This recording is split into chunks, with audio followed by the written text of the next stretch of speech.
ओम पूर्णमदः पूर्णमिदं पूर्णात् पूर्णमुदच्यते पूर्णस्य पूर्णमादाय पूर्णमेवावशिष्यते। ओम शांति शांति शांति। नमस्कार मित्रों, आज की वीडियो में हम बृहदारण्यक उपनिषद के तीसरे अध्याय के दूसरे ब्राह्मण का जो पहला मंत्र है उसका पाठ करेंगे। तो आइए देखते हैं कि ये मंत्र क्या कहता है। तो जो मंत्र वह कहता है, अथ हैनम जारत्कारव आर्तभागः प्रपच्छ, अर्थात तब ही जरत्कारु के आर्तभाग ने पूछा। याज्ञवल्क्य इति होवाच, अर्थात याज्ञवल्क्य को इस प्रकार से कहा। कति ग्रहा, अर्थात कितने ग्रह हैं। कत्याति ग्रहा, अर्थात कितने अतिग्रह हैं। इति, अर्थात इस प्रकार से बोला। तब याज्ञवल्क्य ने क्या कहा, अष्टौ ग्रहा, अर्थात 8 ग्रह हैं। अष्टावतिग्रहा, अर्थात 8 अतिग्रह हैं। इति, अर्थात फिर आर्तभाग ने इस प्रकार से कहा, ये ते अष्टो ग्रहा, अर्थात ये जो 8 ग्रह हैं। अष्टावतिग्रहा, अर्थात 8 अतिग्रह हैं। कतमे त इति, अर्थात ये कौन से हैं। तो यहाँ पर जो है हमको अब बताया जा रहा है कि जब याज्ञवल्क्य ने अश्वल के सभी प्रश्नों के उत्तर दे दिए और अश्वल जो है वह शांत हो गए, तब जो है जारत्कारव आर्तभाग जो है उन्होंने पूछा। अब यहाँ पे जो है जब बोला जाता है तो ये बोला जाता है कि अच्छा, जारत्कारव आर्तभाग कोई व्यक्ति रहे होंगे। अब वो क्या है उसको हम समझेंगे आगे, परंतु पहले बात को समझ लेते हैं, जो यहाँ पे भावार्थ है वो समझ लेते हैं। तो जारत्कारव आर्तभाग ने पूछा कि भाई ये बताओ कि ग्रह कितने होते हैं। तो उन्होंने बोला, याज्ञवल्क्य ने बोला कि 8 ग्रह होते हैं। और 8 ग्रह कौन से होते हैं, ये फिर जो है जारत्कारव ने पूछा। उन्होंने अतिग्रहों के बारे में पूछा और उन्होंने बोला कि 8 ही अग्रह होते हैं और 8 ही अतिग्रह होते हैं। और फिर जारत्कारव ने पूछा कि भाई कौन से हैं ये। अब वो कौन से हैं वो तो आगे बताएंगे। यहाँ पे हमको कुछ चीज़ें समझ लेनी चाहिए। सबसे पहले तो हमको ये समझना है कि जारत्कारव आर्तभाग कौन है। लोग तो क्या बोलेंगे, लोग तो ये बोलेंगे हाँ भाई जारत्कारव आर्तभाग कोई ऋषि रहे होंगे और वो जो है उन्होंने ऐसे ऐसे किया होगा, उन्होंने पूछा होगा, ये ऐसे ही कुछ सोचते हैं लोग। और जारत्कारव जो है उसको यदि आप सोचो तो जारत्कारव क्या है, जरत्कारु का। और जरत्कारु जो है वो ऋषि बताए गए हैं। यदि आप महाभारत में देखें तो महाभारत में बताया गया ना कि महाभारत के आरंभ में जब जन्मेजय जब तो पूरी कथा क्या है कि परीक्षित जी थे, परीक्षित महाराज थे, उनको जो है सर्प ने डस लिया था। कौन से, तक्षक ने डस लिया। तो जन्मेजय जो है वह उनको लगा कि यार मैं अब तो सारे सर्प, इन सभी नागों को, इन सभी सांपों को जो है मैं इस जगह से नष्ट कर दूंगा।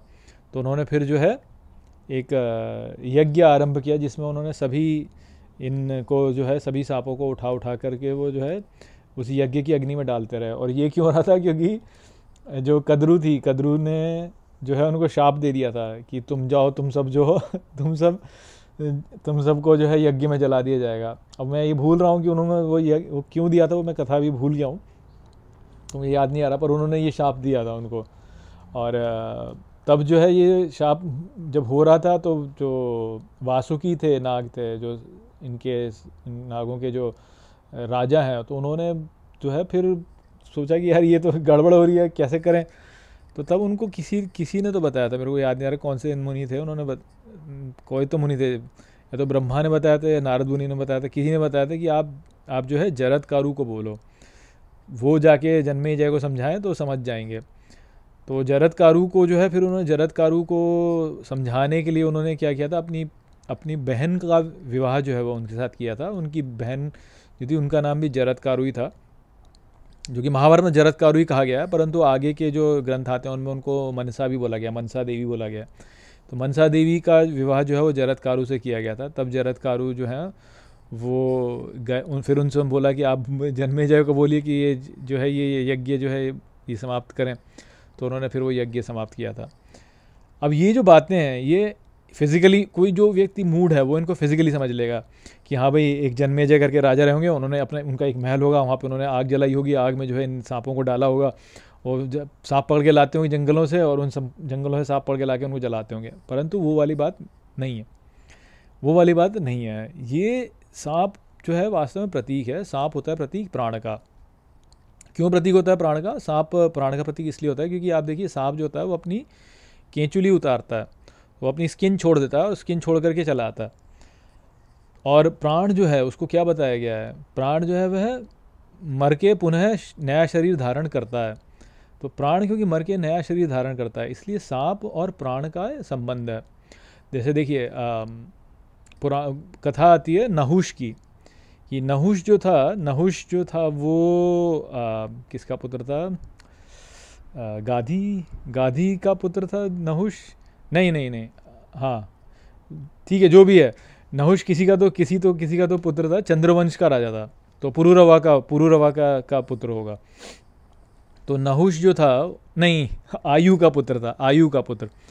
तो नहुष जो है वो आयु का पुत्र था, और आयु का पुत्र था, और नहुष जो है वो उसको इंद्रासन में बैठा दिया था कि ये बहुत अच्छा व्यक्ति है, ये बहुत ऐश्वर्यवान है, तो इसको इंद्रासन पे बैठा दिया। तो वो जो है फिर इंद्र की पत्नी शची जो है उस पर उसकी दृष्टि पड़ी। तो जब जो है वशिष्ठ नहीं, किसी ने तो उनको, ये कहानियाँ भूल जाते हैं, किसी ने जो है उनको शाप दिया था।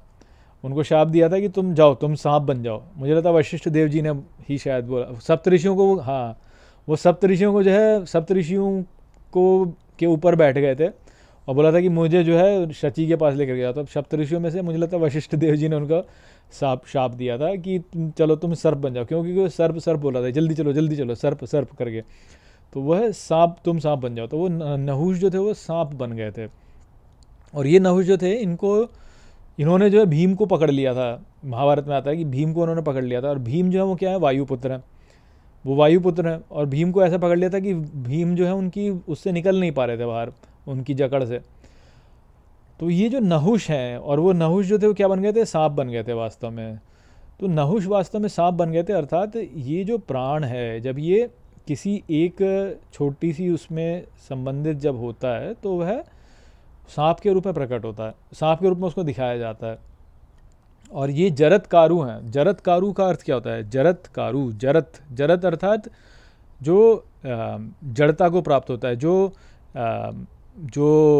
जड़ता को प्राप्त नहीं होता, सॉरी मैं गलत बोल रहा हूँ, फिर जो बूढ़ा होता है, बुढ़ापे को जरा कहा जाता है ना। तो जरत्कारु अर्थात जो बुढ़ापा कर दे, जो बुढ़ापा प्रदान कर दे वास्तव में। तो प्राण जो होता है वो बुढ़ापे को ही जाता है, तभी तो मरता है ना, फिर नया शरीर धारण करता है। तो जरत्कारु जो है वह, उसके दो अर्थ होते हैं। एक तो जो है पुराणों में जो बोला हो तो ये बोला है कि जरत्कारु से ये अर्थ होगा, जरत अर्थात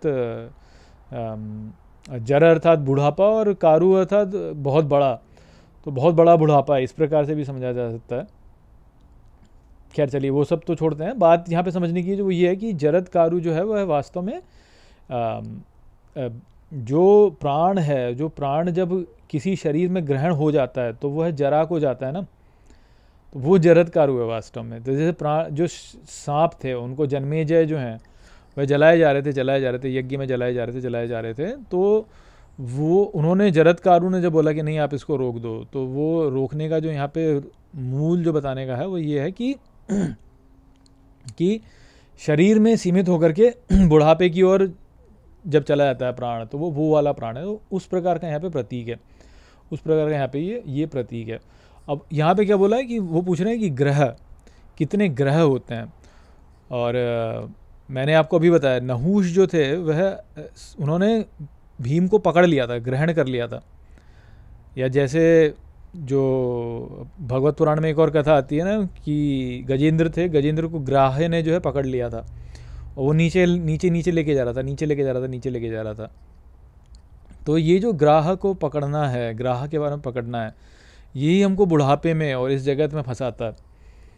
तो प्राण जो है वह मरता नहीं है कभी, प्राण कभी मरता नहीं है, वह अमर है। परंतु वही प्राण जो है जब किसी शरीर के साथ में अपने आप को जोड़ लेता है तो फिर मरता है वो। तो ये जो सांप हैं, ये सांप वास्तव में विष देते हैं ना। सांप का डंक लग जाए तो व्यक्ति को विष होता है, मृत्यु को जाता है। तो सांप जो है वह वास्तव में उसी का प्रतीक है कि व्यक्ति जो है वह जब अपने आप को एक शरीर में जोड़ करके अब एक शरीर में सीमित हो जाए, प्राण एक शरीर में सीमित हो जाए और फिर वह जन्म मृत्यु चक्र में फंस जाए, तो वह ही वास्तव में सांप है। क्योंकि उसका विष है, वो उसमें विष आ गया। जैसे हमारा मेरुदंड है, ये एक सांप ही के रूप में ही था ना। सांप वास्तव में क्या है, एक मेरुदंड ही तो है ना वास्तव में। मेरुदंड अर्थात हमारी रीढ़ की हड्डी है ना। सांप क्या है, एक रीढ़ की हड्डी है जो कि चलती है वही है ना। तो वो जो है वह ही वास्तव में सांप का यहाँ पे प्रतीक है कि जो हमारा मेरुदंड है उसमें जो कुंडलिनी जब जो है वह बैठ कर कुंडली मार करके जब मूलाधार में रुक जाती है, तो व्यक्ति को ये लगता है ना कि मैं शरीर हूँ और मैं मरता हूँ और मैं मर जाऊँगा और ये तो वो जो अवस्था है वह ग्रहण कर लेना, ग्राह हो गया, वो ग्रह हो गया। तो जैसे जब गजराज थे उनको गजेंद्र जो थे उनको जब ग्राह जो नीचे खींच रहा था, वो जो रूपक है वहाँ पे वो क्या है, गज बोला है। गज में ग शब्द है। ग जो है वो है जो कि संपूर्ण ब्रह्मांड में व्याप्त है। गणपति जो उनका क्या है, गम है, जो कि ब्रह्म स्वरूप है। तो संपूर्ण जगत में ग वो मात्रा है जो भरती है सबको, जो भरती है।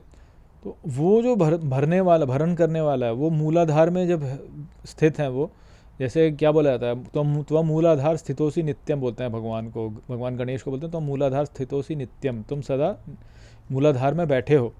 तो मूल आधार में बैठे हो अर्थात ये ग जो है, ये ग वो इकाई है जो कि सबको धारण करने वाली है। इसीलिए उनको बोला त्वमेव केवलम धर्तासी बोला जाता है। जो गणपति अथर्वशीर्ष में बोला जाता है त्वमेव केवलम धर्तासी, त्वमेव केवलम कर्तासी, त्वमेव केवलम धर्तासी, त्वमेव केवलम हर्तासी। तुम ग हो और तुम ही हो जो कि करता हो, तुम ही हो जो कि धरता हो, तुम ही हो जो कि जो है तुम ही हो जो कि फिर जो है हरते हो। तो ग जो है वो वही है। तो गजेंद्र जो थे वो वास्तव में वह चिन्मय तत्व है जो कि जो है ग्राह्य ने ग्रहण कर लिया और उसको नीचे खींचा। अर्थात जो हमारा अमरता वाला रूप है वह हट करके जो हम नीचे आते हैं तो हम जो है इस जीवन के चक्र में फंस जाते हैं।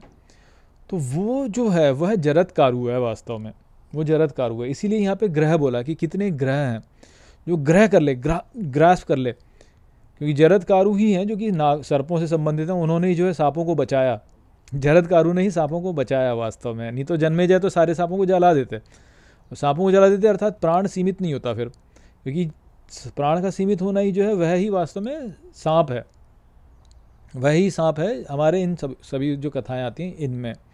तो जरत्कारु ने बचा लिया उनको। उनका मनसा देवी से वासुकी ने उनका जो है विवाह कर दिया। मनसा देवी क्या है, मनसा देवी वही मन जो कि चलता है, इधर उधर चलता है।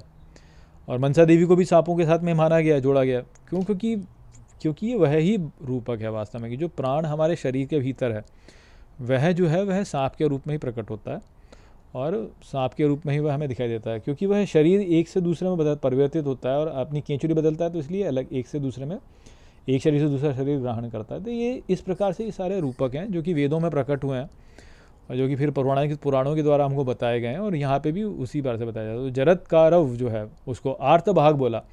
आर्त भाग, आर्त क्या होता है, जो कष्ट जो होता है। तो जब हम शरीर में आते हैं तो कष्ट तो झेलते हैं और क्या करते हैं। तो वह ही प्राण जो बाहर आनंद में है, वह ही प्राण जब शरीर में प्रवेश करके सीमित हो जाता है और जन्म मृत्यु फंसता है तो वो कष्ट झेलता है, वही आर्त भाग है। इसीलिए उन्होंने यहाँ पे पूछा कि कितने ग्रह हैं, ग्रह कितने हैं। तो यहाँ पे उन्होंने बोला कि 8 ग्रह हैं। अब ये कौन से ग्रह हैं, कैसे हैं, ये हमको आगे बताया जाएगा। तो यहाँ पे जो ये भाग है वो समझने का इसमें क्या है कि कैसे व्यक्ति ग्रह कैसे हैं, कैसे फंसाते हैं हमको, कैसे हम उसमें सीमित होकर के फंसते हैं, वह ही वास्तव में ग्रह का है। क्योंकि ग्रह क्या होता है, ग्रहण करना कहते हैं ना, उन्होंने ग्रहण कर लिया, खा गए। तो नहुष जो थे वो अजगर बन गए थे। अजगर, उनको अजगर बोला है, मैं सांप गलत बोला यहाँ पे, अजगर बन गए थे वो। तो क्या करते थे, सबको ग्रहण कर लेते थे। वो चंद्रवंशी हैं वो, तो वो प्राण को ग्रहण कर लेते, इसीलिए उन्होंने भीम को पकड़ा और भीम निकल नहीं पा रहा था। फिर वो तो युधिष्ठिर जब आए तब जो है वह निकल पाया। क्यों? क्योंकि युधिष्ठिर जो है वो धर्म कर को बताते हैं। तो धर्म क्या के साथ में चलोगे, जो मैंने आपको पहले भी बताया था, धर्म क्या है, वो जो कि रहता है, टिकता है, मरता नहीं है जो। तो ग्रह से बाहर निकलने का जो तरीका है वह धर्म के द्वारा ही है, क्योंकि धर्म ही है जो टिकेगा, मरेगा नहीं। ये ऐसे जो है पुराणों में बड़े प्रतीक दिखाए जाते हैं, कथाओं को जो है बहुत गहरे समझा जाता है, जिनको हम समझते नहीं हैं। हम उनको बहुत ही हल्के में लेकर के ऐसे समझ लेते हैं कि हाँ भाई भीम एक व्यक्ति था, युधिष्ठिर एक व्यक्ति था, उन्होंने ऐसे किया वैसे किया, क्योंकि वास्तव में इनके बहुत गहरे अर्थ होते हैं। तात्विक स्तर पे इनको समझेंगे तो ऐसे ही समझ में आते हैं। तो वो संदेश था यहाँ पर। आशा करता हूँ कि ये मंत्र आपको ठीक प्रकार से समझ में आ गया होगा। चलिए इसी के साथ इस वीडियो को हम यहीं पे समाप्त करते हैं। नमस्ते।